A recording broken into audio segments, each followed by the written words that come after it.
Albert Einstein once said, everybody's a genius, but if you judge a fish by its ability to climb a tree, it will live its whole life believing that it is stupid. Ladies and gentlemen of the jury, today on trial we have modern day schooling. Glad you could come. Not only does he make fish climb trees, but also makes them climb down and do a 10-mile run. Tell me, school, are you proud of the things you've done? Turning millions of people into robots, do you find that fun? Do you realize how many kids relate to that fish swimming upstream in class, never finding their gifts, thinking they are stupid, believing they are useless? Well, the time has come, no more excuses. I call school to the stand and accuse him of killing creativity, individuality, and being intellectually abusive. He's an ancient institution that has outlived his usage. So, Your Honor, this concludes my opening statement, and if I may present the evidence of my case, I will prove it. Proceed. Exhibit A. Here's a modern day phone. Recognize it? Here's a phone from 150 years ago. Big difference, right? Stay with me. Here's a car from today, and here's a car from 150 years ago. Big difference, right? Well, get this. Here's a classroom of today, and here's a class we used 150 years ago. Now ain't that a shame? In literally more than a century, nothing has changed. Yet you claim to prepare students for the future? But with evidence like that, I must ask, do you prepare students for the future or the past? I did a background check on you and let the record show that you were made to train people to work in factories, which explains why you put students in straight rows, nice and neat, tell them sit still, raise your hand if you want to speak, give them a short break to eat, and for 8 hours a day tell them what to think. Oh, and make them compete to get an A letter which determines product quality, hence grade A of meat.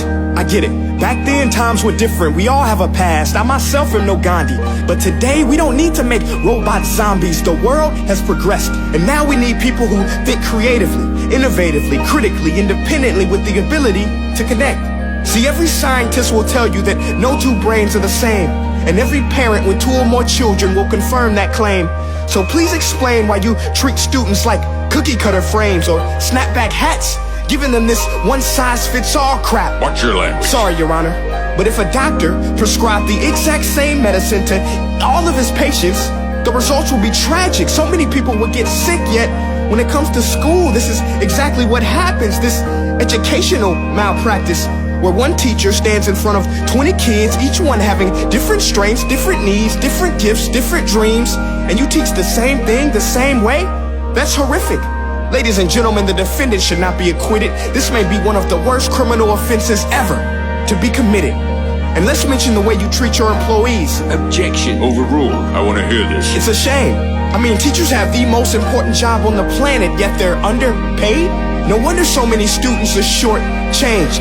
Let's be honest, teachers should earn just as much as doctors, because a doctor can do heart surgery and save the life of a kid, but a great teacher can reach the heart of that kid and allow him to truly live.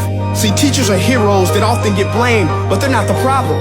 They work in a system without many options or rights. Curriculums are created by policymakers, most of which have never taught a day in their life.